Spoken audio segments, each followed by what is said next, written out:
This is Rudkowski here, reporting on yet another incident of the suppression of the free press. This time, it's of a U.S. Senator trying to get a journalist fired for asking him tough questions. I'm joined by the one and only Abby Martin of MediaRoots.org and RT. Now, if you remember, myself and Abby Martin collaborated together on questioning U.S. Senator Rand Paul on his endorsement of Goldman Sachs Bilderberg puppet Mitt Romney for the 2012 elections. Hey Senator Paul, my name is Luke of We Are Change. We had an interesting conversation before about the Bilderberg group, and knowing what you know, how can you support Mitt Romney when The Guardian reported he was at the Bilderberg meeting? Hey Rand, Abby Martin from Media Roots. I just wanted to ask you one quick question. You know, your endorsement for Mitt Romney, people have a lot of questions about it. Now, the video was a really big hit online, but the most interesting part of the story happened after the video was already up. Abby, can you tell us exactly what happened to you after that video went online? After that week passed, the next week I went into the studios, went into RT America, and my boss said, you know, come in to our office, we need to talk to you. And they just said, you know, what did you do last week, and why are we getting threatening phone calls from the Capitol Police and also the Senate Media Relations Committee at the Capitol building? And I just told them exactly what happened. I showed them the video.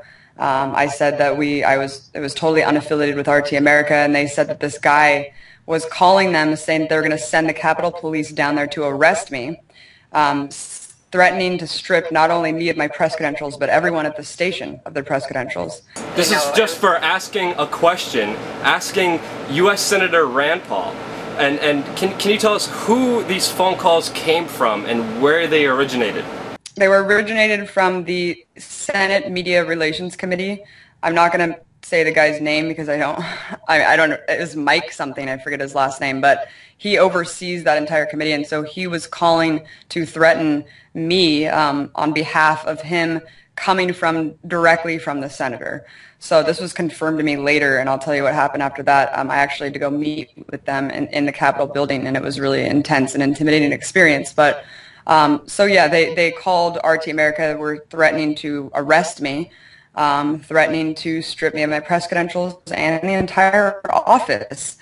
So once I explained to my boss and producers what exactly happened, they were just like, doesn't sound like you did anything wrong.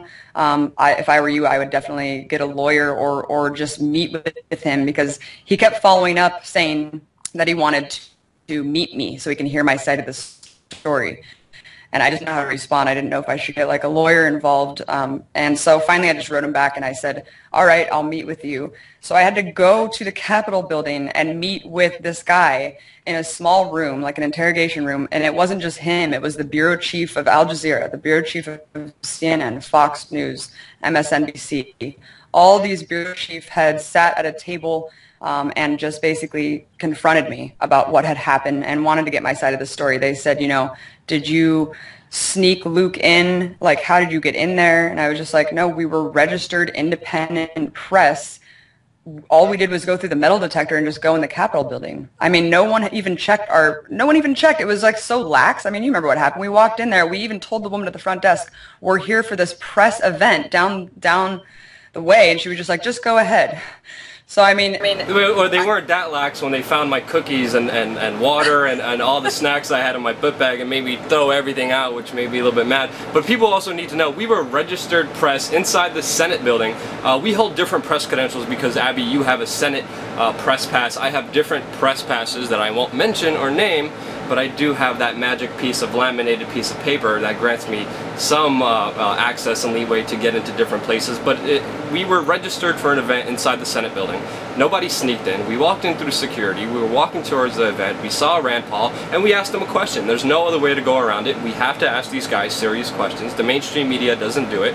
And these people came at you with full litigious might, verbal and email jujitsu, trying to attack you and scare you and intimidate you for simply asking the question. I mean, it must have been a very scary feeling, because I remember you telling me they were very vague in the beginning about what they were going to do. They threw out all these options: possible jail, possible losing your credentials, possibly hurting the entire RT office.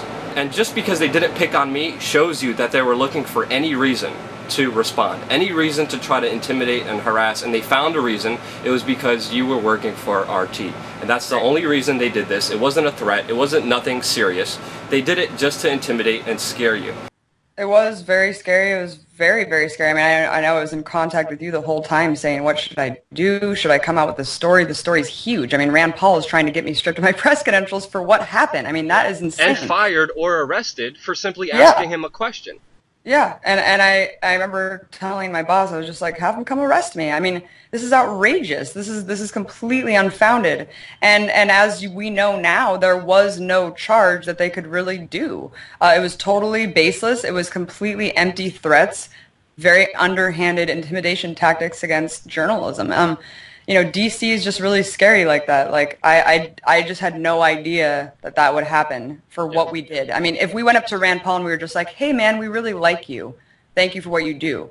I mean, just the fact that we asked him something he didn't like, he ran away like a coward with his head down, didn't want to answer the questions. He was having a public press event in that room, and we were there, registered. I was registered under Media Roots to ask him questions. I mean, that's why we were there. That's why he was having a public press event there for the Freedom Conference, and that's why we went there. So yeah, it was just really, really intense, really scary, intimidating. And, you know, at this point, I'm just going to come out with the story because I think people need to know who still think that Rand Paul somehow, you know, has to make deals for him to play the long game so he can, you know, do good things later. No, I mean, he's sold out. Like, he's a sellout to the Republican establishment, and he's underhandedly trying to intimidate journalists who confront him about this selling out. This is a U.S. representative. This is a representative of the people trying to arrest and fire a journalist for asking questions. I mean, the story is huge. I mean, it's unprecedented.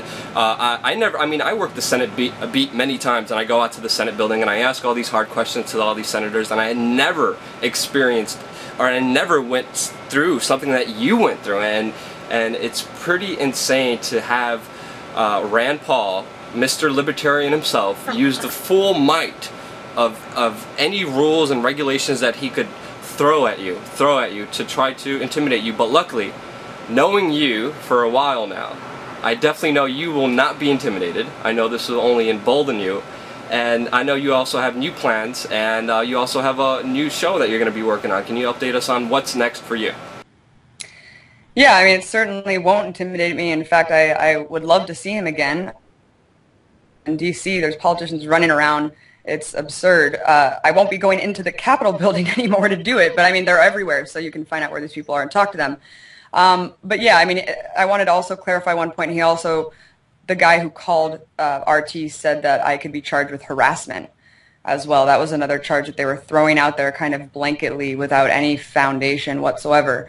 But coming up on RT, you know, I haven't been anchoring for the last 2 weeks, and I won't be all of August because I'm preparing to take over the Alona show. But I'm not going to take over her show. I'm going to make a whole new show, undercutting the left-right paradigm, corporate top-down media establishment, where I'm talking about Big Brother watch, surveillance issues, government expansion. I'm talking about things that are censored in the mainstream media, backpage, distorted, and also talking about heroes and highlighting citizen journalists like Luke, highlighting grassroots activists, people who are out there doing awesome things that need to be highlighted and that are not given enough exposure, and also highlighting the villains, the corporate CEOs and the politicians that are doing really messed up stuff. So kind of putting them on the spotlight. And that's the idea for the show right now, so stay tuned for that. Well, if you need me to question Rand Paul, I could definitely do it. And matter of fact, I will do it for your show or for not. But I want to congratulate you on your new show. I hope people tune in. Check out Abby on Twitter, @AbbyMartin. You're an amazing human being. Keep up the great work. And I'm very happy to see you not afraid, not intimidated, emboldened, and only strengthened by this attack. It will not stop us. The more you try to stop us, the more we grow, the more unstoppable we become.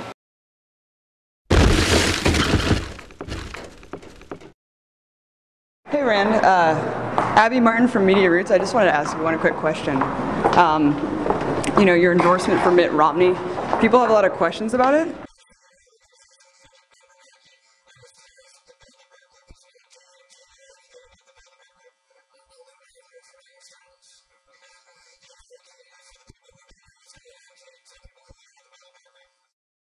Anything else we didn't get into that you want to get into, Abby?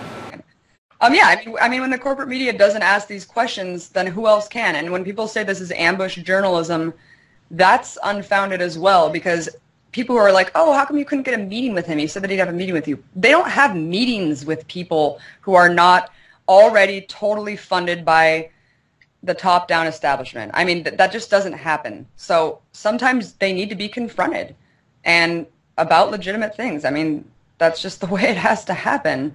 And yeah, just once again, you know, the people who say, get an appointment, this is ridiculous, why would he answer you, and you're confirmed, da, da, da. Well, he was happy to talk to Luke before about Bilderberg, you know, before he was in the establishment.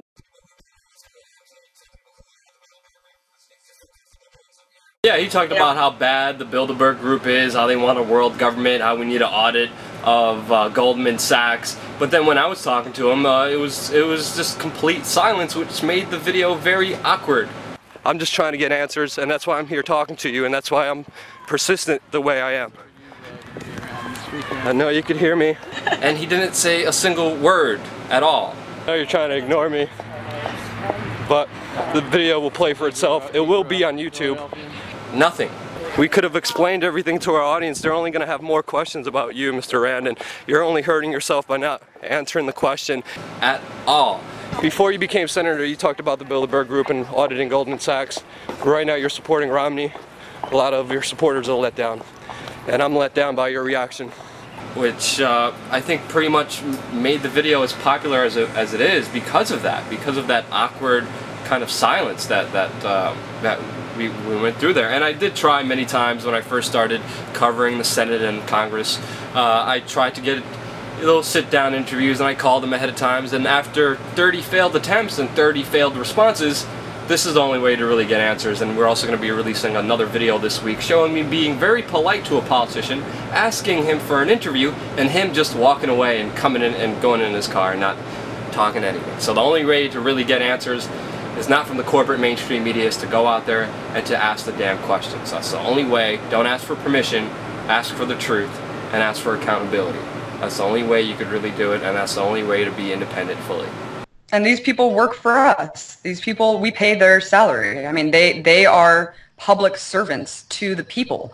So if we want answers of why they do shady stuff and are endorsing warmongers who want to invade Iran and start World War III, I mean, we have the right to do that. Yeah, we have at least the right to question them on their abuse of authority and their horrible actions, and it's you know, the free press and pretty much is what is the most important thing in this country, and we don't have one, and that's why we're living in the world we're living in now. And I applaud people like yourself, Abby, and other brave independent journalists out there who are willing to take the risk, who are willing to face arrest, persecution, for just asking the right questions. And I appreciate your guts, and I know you're going to continue on an amazing journey. You got a great career ahead of you, and full speed ahead. Thank you for everything you do.